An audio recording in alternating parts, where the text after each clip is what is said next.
Vamos a dedicarnos entonces por varias semanas a hablar de la familia, particularmente enfocándonos, por supuesto, en la familia cristiana y estudiar juntos lo que la Biblia nos dice acerca de este tema tan importante.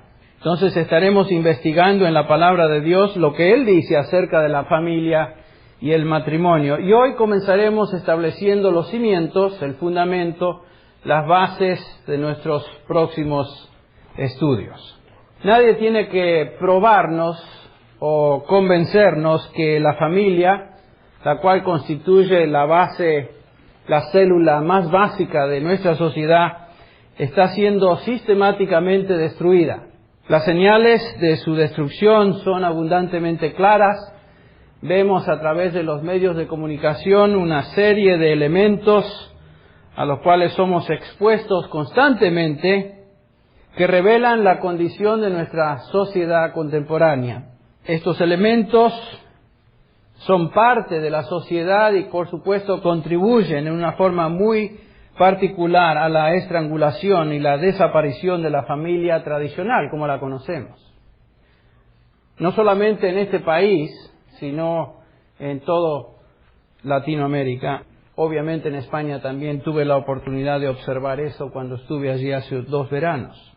Divorcios, epidémico, rebelión sexual, homosexualidad, homosexuales que se están casando y adoptando niños como si esto fuera una alternativa legítima, ¿no es cierto?, del matrimonio y la familia.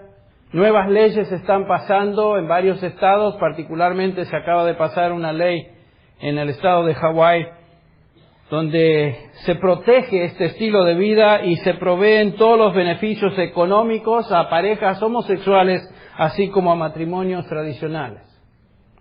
El aborto al mayoreo, infidelidad sexual o infidelidad dentro del matrimonio, derecho de los niños, leyes que tratan de proteger por un lado a los niños, pero socavan la autoridad de la familia y los padres por otro, e imponen sobre las familias la autoridad del Estado.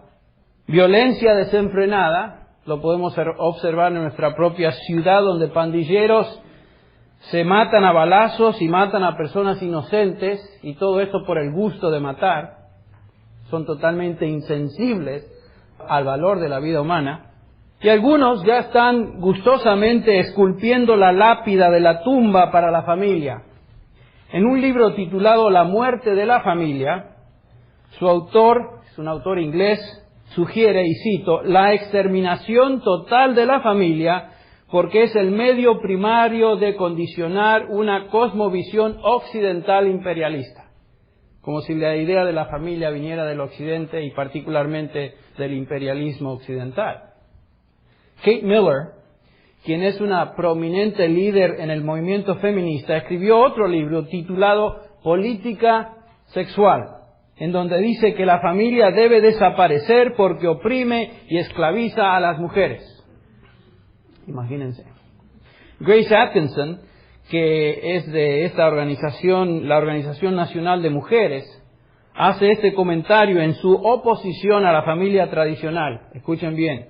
El matrimonio es la esclavitud legalizada y las relaciones familiares son la base de toda opresión humana. Qué manera tan torcida de pensar, ¿no es cierto? Y lo peor es que estos individuos son líderes entre los pensadores, profesores, instructores de instituciones superiores de educación y por consiguiente son tremendamente influyentes en los jóvenes que estudian en esas instituciones y en el futuro de nuestra sociedad. Por otro lado, hay algunos en el mundo académico que están preocupados por esta corriente. Y el doctor Armand Nicolai, de la Escuela de Medicina de la Universidad de Harvard, por ejemplo, expresa lo siguiente, y otra vez cito: estas corrientes incapacitarán a la familia, destruirán su integridad y causarán que sus miembros sufran un conflicto emocional tal que se convertirán en una carga intolerable para la sociedad. ¿Qué hay del futuro? En primer lugar, la calidad de la vida familiar continuará deteriorándose, produciendo una sociedad con un mayor índice de enfermedad mental que jamás hubiera existido. Nos dice este médico que el 95% de las camas de todos los hospitales serán usadas por enfermos mentales. Podemos esperar que el homicidio de la gente en posiciones de autoridad se vuelva una ocurrencia frecuente. Los crímenes de violencia aumentarán aún dentro de la familia. El índice de suicidio aumentará. Conforme la sexualidad se convierta en algo que es más y más ilimitado y separado de la familia y del compromiso emocional, el efecto mortal de esto será una perversión sin límites. Y ahí termina la cita. Francamente, es una descripción aterradora de lo que nos espera. Pero la Biblia nos dice categóricamente que los tiempos no irán de mejor en mejor, sino de peor en peor. 1 Timoteo 4 nos habla de eso. Y lo estamos viendo, ¿verdad?, suceder frente a nuestros propios ojos. La familia está bajo un ataque sin precedentes.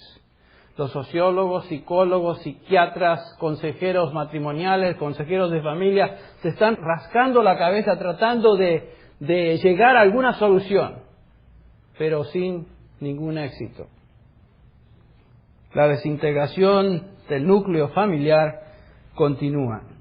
Y obviamente si la familia se destruye la sociedad. ¿Puede ser salvada la familia? ¿Debe ser salvada la familia?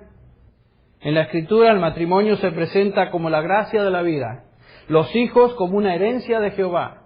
La familia en términos bíblicos es el lugar de intimidad, el lugar de gozo, el lugar de memorias, el lugar de amor, moralidad, seguridad, confianza. En la Biblia encontramos un patrón divino que establece cómo una familia debe ser y cómo se debe comportar y cómo seguir para vivir felizmente. En la palabra de Dios encontramos todo lo necesario que debemos conocer y hacer para que la familia funcione, mejor dicho, conforme al diseño original. Y hasta que la gente se alinee con la palabra de Dios y respete lo que la palabra de Dios enseña, este descenso va a continuar. Y el futuro obviamente será peor de lo que hoy estamos observando. Y recordemos lo que ya estudiamos en el Salmo 19, que la palabra de Dios convierte el alma, transforma. Ustedes recuerdan, hace sabio al sencillo, alumbra los ojos, permanece para siempre, es verdad. Y esto es aplicable al individuo y por supuesto también a la familia. ¿Necesitas dirección en tu familia, en tu matrimonio? La palabra de Dios nos brinda esa dirección y nos garantiza o promete éxito. Si ustedes tienen sus Biblias, vamos a abrir nuestras Biblias al capítulo 5 de Efesios. Capítulo 5 de Efesios. Y en el versículo 18 de este capítulo encontramos el principio fundamental sobre el cual se edifica y fluye las instrucciones para las esposas en el versículo 22, las instrucciones para los esposos en el versículo 25, la instrucción para los hijos en el capítulo 6, versículo 1 y la instrucción para padres en el versículo 2 del capítulo 6. Entonces el versículo 18 se constituye en la clave, el principio fundamental sobre lo cual todo se edifica en cuanto a la familia y el matrimonio. Dice así: no os embriaguéis con vino, en lo cual hay ¿qué? Disolución. Antes bien, sed llenos del Espíritu. ¿Por qué hace Pablo el contraste entre la embriaguez y el estar lleno del Espíritu? ¿Cuál es el punto de esta exhortación? Cuando una persona está borracha, pierde control de sí misma, se comporta, por supuesto, en una manera desenfrenada. ¿Está acaso el apóstol diciendo que estemos fuera de control pero no con vino, sino con el Espíritu? ¿Qué está diciendo? La respuesta en parte se encuentra en el contexto histórico de esta epístola. Y permítame darle algunos antecedentes. Éfeso se encontraba en Asia Menor y estaba dominada por una cultura griega. Los griegos creían en un dios, creían en varios dioses, pero uno de sus dioses principales era Zeus o Zeus. Era uno de sus dioses más poderosos y según la mitología griega, éste había dado a luz a un hijo cuyo nombre era Dionisio. Dionisio, conocí varios Dionisios en mi vida. Dionisio, según los griegos, estableció una secta caracterizada por el éxtasis y el emocionalismo.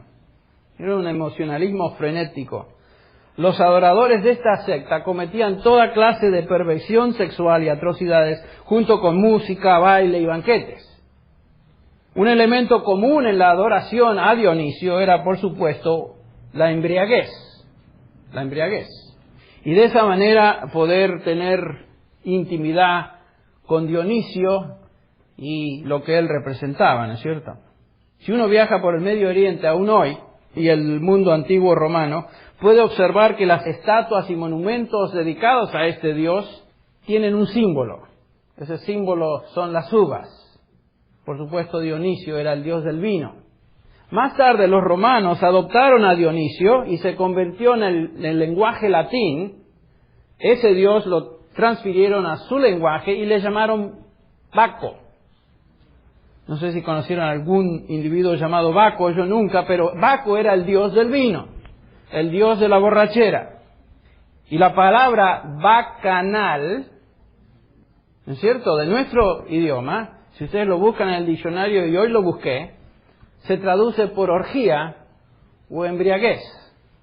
En otras palabras, el elemento clave de la adoración de los griegos y los romanos a este dios, Dionisio para los griegos y Baco, mejor dicho, para los romanos, era justamente la embriaguez, la borrachera. La puerta a la expresión religiosa, la clave de la adoración, la entrada a la comunión con las deidades y obviamente abrían la puerta a todo tipo de actividad demoníaca. Este es el trasfondo de Efesios 5:18. Y nos ayuda a entender lo que Pablo posiblemente tiene en mente. Entonces Pablo dice que no se embriaguen con vino, lo cual lleva a una conducta disoluta, descontrolada, sino que en lugar de eso sean llenos, controlados por el Espíritu Santo. Esto es realmente lo que produce una vida piadosa, una vida agradable a Dios. El Espíritu de Dios es el que produce la verdadera adoración en la vida del creyente. La conducta que verdaderamente agrada a Dios. En Gálatas 5:16 Pablo lo expresa de esta manera, si ustedes recuerdan: andad en el Espíritu y no satisfagáis los deseos de la carne. Todo lo opuesto a lo que acabamos de ver.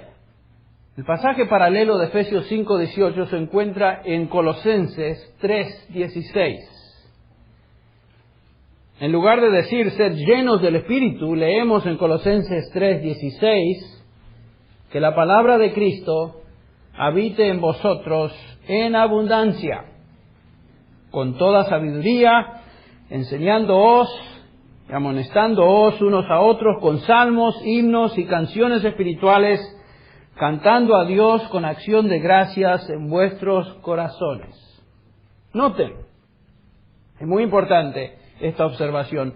Cuando la palabra de Cristo domina nuestra vida y respondemos en obediencia a ella, esto es lo mismo que ser controlados por el Espíritu, quien por supuesto es el autor de la palabra de Dios, de la palabra escrita que hoy tenemos. La obediencia a la palabra de Dios es equivalente a ser lleno del Espíritu de Dios. En otras palabras, no es una clase de experiencia mística, no es una experiencia de éxtasis como estaban acostumbrados los griegos y los romanos. No es un entusiasmo descontrolado. No es algo que viene sobre el creyente y lo hace que se conduzca de manera inconsciente, como tenemos la oportunidad de ver a través de la televisión y muchas campañas de sanidad. No es caer al suelo y patalear, desmayarse. No es danzar en el espíritu o reírse a carcajadas descontroladamente, como algunos están proclamando. No es hablar en algún balbuceo incoherente. Ser lleno del Espíritu, entonces, para el apóstol Pablo, y bíblicamente hablando, es simplemente estar continuamente controlado por el Espíritu, quien lo hace a través de la palabra de Dios. Y eso quiere decir que estamos obedeciendo a la palabra de Dios. Eso es caminar en el Espíritu. Eso es andar en el Espíritu. Eso es ser lleno del Espíritu. Todo comienza en ese punto. Sea lo que sea que hagamos en nuestra vida cristiana, ya sea en nuestro matrimonio o en la familia, lo que hagamos tiene que fluir de una vida controlada por el Espíritu Santo. Una vida controlada por la palabra de Dios. Y esta es la razón por la cual la sociedad sin Dios realmente no tiene esperanza. Una vida familiar correcta está edificada sobre una vida redimida, que tiene la capacidad dada por el Espíritu de Dios para vivir en obediencia a la palabra de Dios. Por eso, si usted tiene problemas matrimoniales, si usted tiene problemas de familia hoy, escuche bien, y no conoce a Cristo Jesús, su única esperanza es arrepentirse de sus pecados, rendirse a Cristo Jesús y nacer de nuevo, entregar su vida a Él. Y a partir de ese momento tener la oportunidad de que el Espíritu de Dios le llene en obediencia a la palabra de Dios y comenzar a corregir esas áreas en su familia que necesitan corrección. Ahora veamos los versículos 19 y 20 de este pasaje. Nos dice acá el versículo 19 que una vez que somos llenos del Espíritu, tenemos que hablar entre nosotros con salmos, himnos y cantos espirituales, cantando y alabando en vuestro corazón al Señor. ¿Cómo se distingue una persona llena del Espíritu Santo? Pablo comienza a contestar esa pregunta y en primer lugar notamos que una persona llena del Espíritu Santo es una persona llena de alabanza, llena de adoración, llena de sometimiento gozoso a Dios. Y obviamente muéstrame una persona obediente a la palabra de Dios y notaremos que esta persona es un creyente alegre, es un creyente gozoso, ¿no es cierto? Es un creyente que alaba a su Dios. Siempre recuerdo una pareja amiga nuestra, los Valentine, que ya son muy, muy viejitos, siempre alegres, siempre gozosos, a pesar de las tribulaciones, a pesar de su condición a veces muy difícil, pero siempre demostrando gozo en el Señor. ¿Saben cuál era la clave? Eran personas que vivían llenos de la palabra de Dios. Vivían conscientes de su presencia a través de lo que Dios decía en su palabra. Y siempre hablaban de la palabra de Dios y daban expresiones de gozo y alegría a través de sus vidas. Y una persona alegre, una persona con contentamiento, ¿saben qué? Se lleva bien con cualquier otra persona. ¿Sí o no? Por eso el fundamento es ser lleno del Espíritu y en primer lugar comenzar a caminar en el Espíritu mostrando gozo. Y estamos hablando de las familias, estamos hablando de matrimonios. En el versículo 20, Pablo nos habla de otra característica de una persona llena del Espíritu. Nos dice, dando siempre ¿qué? Gracias. Un creyente lleno del Espíritu, guiado por la palabra de Dios y obediente a sus preceptos, es un hombre, una mujer agradecida a Dios en medio de todo. Conocemos creyentes de ese tipo. ¿Y saben qué? Otra vez, es muy, muy difícil discutir, pelearse con una persona que está constantemente agradecida. Una persona que demuestra gozo, una persona que demuestra gratitud. No es una persona peleonera, una persona que está hostilmente lista y dispuesta a comenzar o defenderse en un argumento. Plenitud del Espíritu Santo, caminar en obediencia a la luz de la palabra, que se demuestra esta llenura a través de el contentamiento, la alegría y en segundo lugar a través de un corazón agradecido. Piense por un momento. Si usted, si yo vivimos contentos porque somos obedientes a lo que aprendemos en la palabra, si somos agradecidos por todo lo que nos sucede, todo, va a ser muy fácil que nuestro cónyuge, nuestros hijos, vivan con nosotros. Es mucho más fácil vivir con una persona de estas características.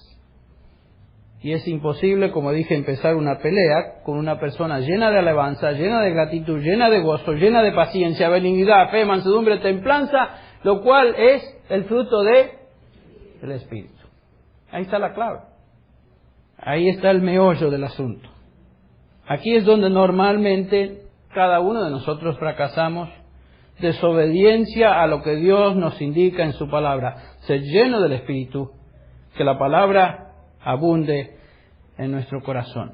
La Biblia no nos enseña técnicas humanas para que el matrimonio funcione. Pero ahí no está la clave. Si alguien está mal, si el matrimonio va en camino al desastre, a desaparecer, y te estás llevando muy, muy mal con tu mujer, ciertas técnicas no es la base ni lo que va a funcionar. Leí justamente esta semana una sugerencia en un libro que habla sobre el matrimonio, donde el autor dice que, recomendando al esposo, que compre un osito, de esos de peluche, esos suavecitos.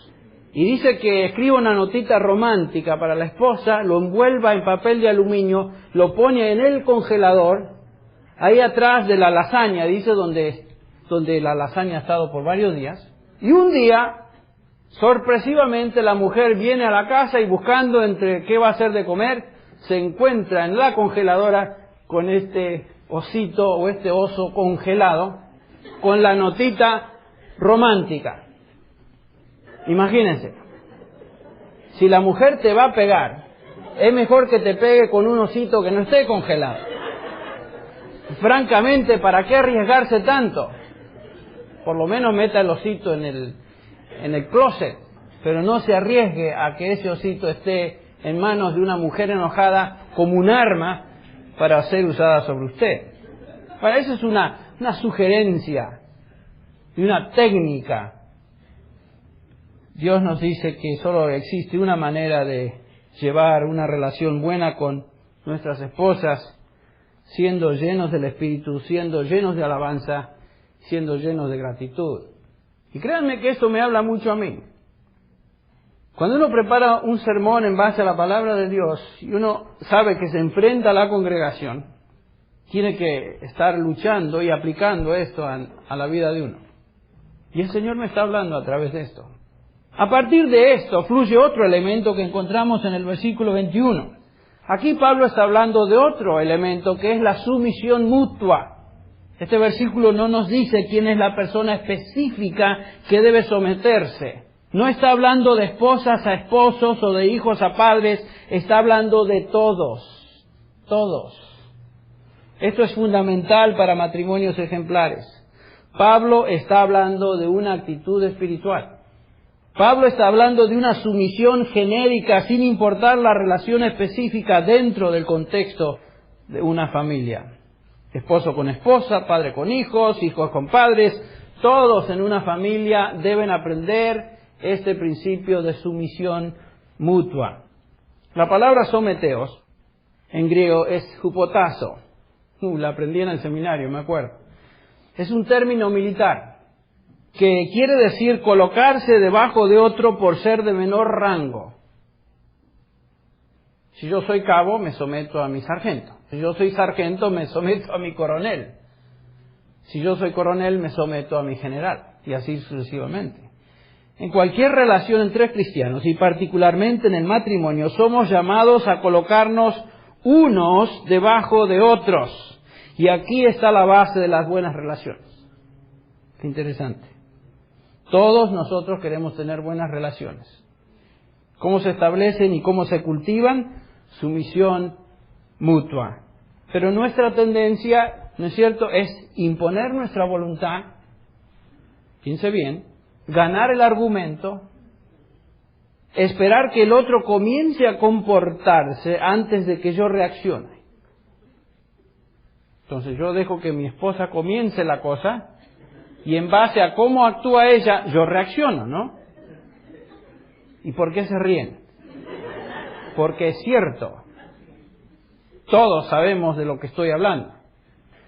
Por cierto, este principio de sumisión mutua es dominante en la Escritura. Entre paréntesis, esto sucede constantemente en consejería matrimonial. Y sucede con creyentes que luchan con esto. Y es dominante en la Biblia. 1 Corintios 16, Pablo nos dice que también vosotros estéis en sujeción a los que son como ellos y a todo el que ayuda en la obra y trabaja. En Hebreos 13:17, Pablo, hablando de la sumisión, dice: obedeced a vuestros pastores y sujetaos a ellos, porque ellos velan por vuestras almas, como quienes han de dar cuenta, permitirles que lo hagan con alegría y no quejándose, porque esto no sería provechoso para vosotros. En 1 Pedro 2:13 dice: someteos por causa del Señor a toda institución humana, ya sea el rey como autoridad, etc. 1 Pedro 5:5 nos dice: asimismo vosotros, los más jóvenes, estad sujetos a los mayores y a todos. Revestíos, escuche bien, revestíos de humildad en vuestro trato mutuo, porque Dios resiste a los soberbios, pero da gracia ¿a quién? A los humildes. Santiago 4:7 nos dice: someteos a Dios y resistid al diablo. En otras palabras, someteos unos a otros es la idea de humildad, que está ilustrada perfectamente en el Nuevo Testamento, en el capítulo 13 de Juan, donde observamos a Jesucristo, ¿no es cierto?, lavando los pies de sus discípulos, demostrando humildad como el Señor hacia ellos, y estaba pronto a dar su vida por ellos. Tremenda ilustración de lo que es sumisión, humildad entre uno y otro. Filipenses 2, versículo 3, nos dice Pablo: nada hagáis por egoísmo o por vanagloria, sino que con actitud humilde cada uno de vosotros considere al otro como más importante a sí mismo. Después agrega: no buscando sus propios intereses, sino más bien los intereses de los demás. Si los matrimonios y las familias van a cumplir con el propósito divino, esto es justamente lo que va en juego. Es una cuestión de compromiso espiritual, es algo del corazón, es algo de actitud. Si estamos dispuestos a ser obedientes a la palabra de Dios y así permitir que el Espíritu de Dios controle nuestras vidas, si nuestros corazones están llenos de gozo, si estamos agradecidos por cada cosa que viene a nuestra vida, si estamos dispuestos a someternos unos a los otros en el temor de Dios, entonces, y solo entonces, tendremos y gozaremos de relaciones significativas, tanto en el hogar, tanto en la familia, como en cualquier lugar. Estas actitudes son opuestas, ¿no es cierto?, a la corriente egoísta en nuestra cultura. Énfasis en el individualismo, derechos personales, énfasis en la autoestima, de lo cual hablamos. La gente está más interesada en la satisfacción personal que en dar, más deseo de tener bienes materiales que en desarrollar relaciones, establecer relaciones. Parejas que están más interesadas en sus carreras que en sus hijos. Matrimonios que ven a su cónyuge o el tener hijos como un obstáculo para lograr sus metas personales. Individuos que prefieren vivir juntos en relaciones ilícitas antes que comprometerse a ser responsable por el otro en una relación legal, una relación matrimonial. Estas actitudes egoístas, como las que estamos viendo y mencionando, no pueden producir matrimonios y familias significativas. Estas solo se cultivan cuando existen los elementos que estamos subrayando. En primer lugar, debemos caminar en el Espíritu, siendo llenos del Espíritu y dando como resultado en esa sumisión a la palabra de Dios una actitud de contentamiento, una actitud de agradecimiento y sumisión mutua. No hay magia, no hay fórmulas, no hay técnicas humanas. Simplemente es cuestión de mi corazón. Y es ahí donde tiene que comenzar todo. Y debe comenzar con nosotros, aquellos que somos hijos de Dios. El mundo no tiene esperanza. Quisiera profundizar un poquito más en cuanto a este concepto de la sumisión. Si vamos a 1 Corintios capítulo 11, 1 Corintios 11, en el versículo 3 leemos lo siguiente: pero quiero que sepáis que la cabeza de todo hombre es Cristo, y la cabeza de la mujer es el hombre, y la cabeza de Cristo es Dios. Obviamente Dios ha diseñado una estructura de autoridad en la familia y en la iglesia. Y cuando hablamos de sumisión mutua, no estamos diciendo que no hay nadie encargado, que alguno puede malinterpretar eso y pensar que lo que está diciendo Tolopilo es que estamos hablando de algo donde nadie guía, donde no hay responsabilidad. No estamos hablando de responsabilidad de liderazgo en el principio de la sumisión mutua. No estamos hablando de abdicar nuestras responsabilidades para con nuestras esposas como protectores, como guías de nuestras esposas, ni abdicar la responsabilidad paterna de proveer por mis hijos, darles dirección, disciplinarlos, instruirlos en los caminos del Señor, etc. Pero sí, lo que estamos diciendo en el principio de sumisión mutua es que aunque yo sea el líder de mi hogar, los anhelos y las necesidades de mi esposa las considero como más importantes que las mías.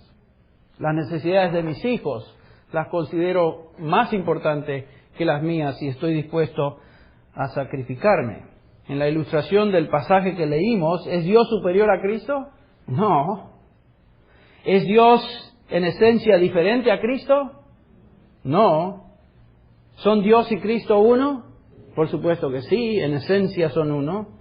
Simplemente este versículo nos enseña que en el plan de redención, Cristo se sometió a sí mismo a los propósitos y planes del Padre. Él era igual en todo sentido, sin embargo, pero fue sumiso. Y el Padre totalmente sensible al corazón del Hijo. Cristo vino, llevó a cabo el acto sacrificial más grande que el mundo jamás ha conocido. Morir en la cruz, escuche bien, para satisfacer las necesidades de aquellos que iban a poner su fe en Cristo, que somos nosotros. Él era el Señor de la humanidad y se sometió. Él era el Rey y se volvió siervo. Él era el hombre rico y se volvió hombre pobre. Él era el que no tenía pecado y llevó nuestro pecado. Él era el autor de la vida y aceptó la muerte. Tremendo ejemplo de humildad. Estas son actitudes del corazón. Cristo se sacrificó por nosotros en sumisión a la voluntad del Padre y por amor a nosotros, los necesitados. Es muy importante entonces que antes de que hablemos del papel de la esposa y el rol del esposo y el papel de los hijos, establezcamos el principio fundamental y hablemos del papel de todos. Otro pasaje que habla del principio de sumisión mutua es Gálatas 3:26. Dice así: pues todos sois hijos de Dios mediante la fe en Cristo Jesús. Versículo 28 dice: no hay griego, no hay judío ni griego, no hay esclavo ni libre, no hay hombre ni mujer, porque todos sois uno en Cristo Jesús. Cuando hablamos de condición espiritual, todos somos iguales delante de Dios. No hay uno que sea superior a otro. En la familia, como también en la iglesia. Sin embargo, Dios ha dado responsabilidades específicas y distintas a cada uno en el hogar y también en la iglesia. Por ejemplo, en 1 Tesalonicenses 5:12, Pablo nos dice: os rogamos, hermanos, que reconozcáis a los que con diligencia trabajan entre vosotros y os dirigen en el Señor. Hay diferencia en cuanto al liderazgo, pero no hay diferencia en cuanto a nuestra condición espiritual. Delante de Dios somos todos iguales. Igualdad espiritual, pero responsabilidades diferentes. Por ejemplo, estoy delante de ustedes como maestro de la palabra de Dios y pastor, enseñando la palabra de Dios. Esto me pone en un lugar de cierta autoridad, porque la autoridad no viene de mí, sino que viene de la palabra. Y ustedes están ahí sentados, escuchando la palabra, sumisos a la palabra, y alguno pudiera interpretar esta relación como que yo fuera un autócrata y ustedes fueran mis siervos. No, eso no es lo que la palabra de Dios nos enseña. Nos dice la palabra de Dios que aquellos que Dios ha puesto en autoridad tienen autoridad dentro de la iglesia, pero no hay ninguna diferencia en nuestra relación espiritual. También de esta forma se funciona en la familia. Cada miembro de la misma tiene una función diferente y sin embargo nos sometemos mutuamente en la relación matrimonial y en la relación familiar. Sinceramente les digo que lo que hago yo, lo hago más por obediencia a Dios y por bien a ustedes que por mí. Yo no escogí ser pastor ni escogí ser maestro de la palabra. Dios hizo eso. 1 Corintios 7 es otro pasaje que nos enseña la sumisión mutua. 1 Corintios 7 está hablando de la relación sexual. El versículo 1 dice: en cuanto a las cosas que me escribisteis, bueno es para el hombre no tocar mujer. Pablo está contestando algunas preguntas que estos hermanos le habían enviado por escrito. Dice: en cuanto a lo que me escribisteis. Y él está diciendo acá que el celibato es bueno, no es malo ser soltero, dice Pablo. Eso es básicamente lo que dice. Y no tocar mujer es un eufemismo que se refiere, por supuesto, a la relación sexual. No es que no podemos tocar, ni saludar. Está hablando de relación sexual. Más adelante explica Pablo la razón del por qué es bueno. El versículo 26 dice: creo pues que esto es bueno a la luz o en vista de la presente aflicción, que es bueno que el hombre se quede como está, que se quede soltero. Versículo 29 dice: el tiempo ha sido acortado, de modo que ahora en adelante los que tienen mujer sean como si no la tuvieran. El versículo 32 dice: más quiero que estéis libres de preocupación. El soltero se preocupa por las cosas del Señor, cómo puede agradar al Señor. Pero el casado se preocupa por las cosas del mundo, de cómo agradar a su mujer. En otras palabras, lo que dice Pablo: el soltero puede estar mucho más enfocado en su ministerio y sin distracciones. Algunos judíos pensaban que el matrimonio era una obligación. Y algunos enseñaban que había 7 motivos por los cuales uno no podía entrar al cielo. El primero de ellos era un hombre que no estaba casado. Imagínense. Y por supuesto él no podía tener hijos. Y según ellos estaba minimizando la imagen de Dios sobre la tierra, porque si somos imagen de Dios y yo no me caso y no procreo, quiere decir que estoy deteniendo la reproducción de gente que es la imagen de Dios sobre la tierra. Ese era el razonamiento de ellos. Entonces, ese es el primer individuo que no iba a entrar al cielo, un soltero. Y había otro en la lista, una esposa sin hijos, era la segunda que no iba a entrar al cielo, según estos judíos muy ortodoxos, una mujer sin hijos. Y es muy posible que algunos de estos argumentos flotaban por ahí cuando estos creyentes de Corintios le escribieron esta carta a Pablo haciéndole preguntas. Por eso leemos en el versículo 2, no obstante, dice Pablo, por razón de las inmoralidades o fornicación, que cada uno tenga su propia mujer y que cada uno tenga su propio marido. En otras palabras, no todos tienen el don de continencia, y para no caer en inmoralidad sexual, Pablo dice, es mejor que casarse. Y ahora llegamos a los versículos 3 y 5, que el marido cumpla su deber para con su mujer, e igualmente la mujer cumpla con el marido. Aquí está hablando de deber conyugal, está hablando de sumisión mutua, de obligaciones dentro del matrimonio de entregarse mutuamente. La mujer no tiene autoridad sobre su propio cuerpo, sino el marido, y asimismo el marido no tiene autoridad sobre su propio cuerpo, sino la mujer. En el versículo 5 dice, no os privéis el uno al otro, excepto de común acuerdo.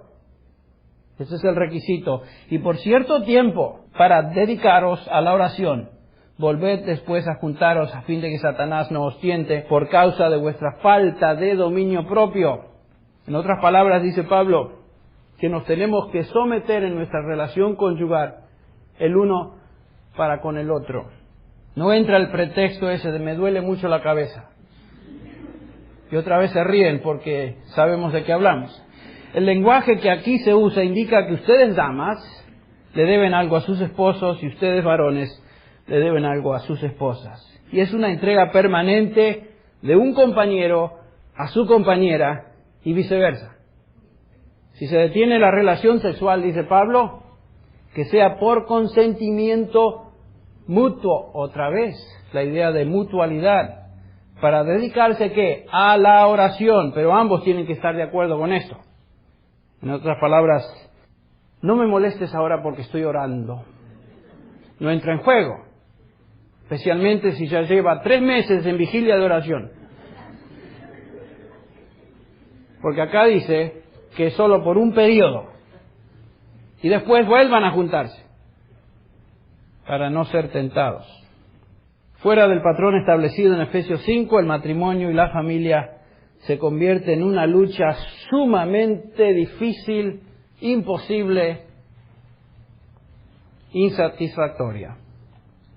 Se vuelve una batalla de los derechos de los individuos y una lucha que termina en el abandono, resignándose a sufrir o una desintegración completa.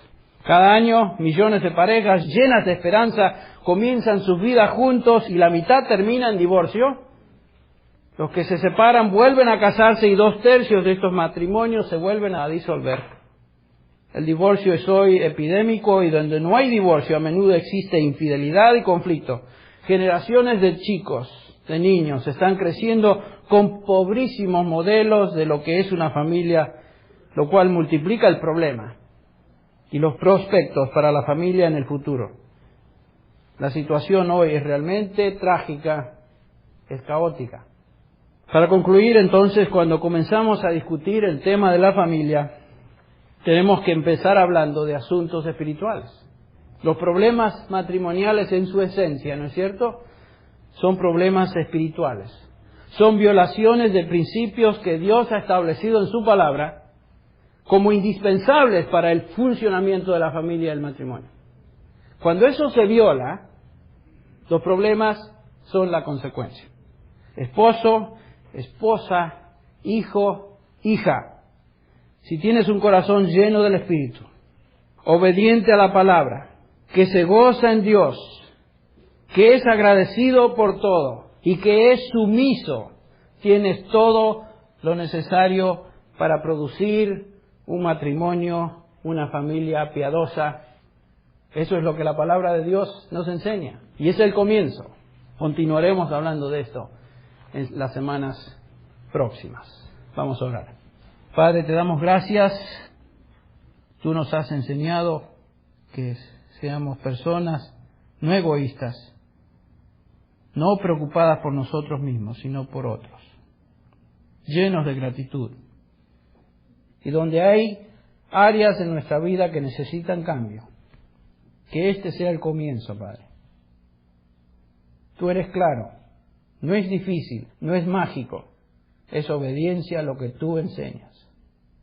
Tus preceptos son verdad, son puros. Pedimos estas cosas, agradecidos por este recordatorio una vez más, en el nombre de Jesús. Amén.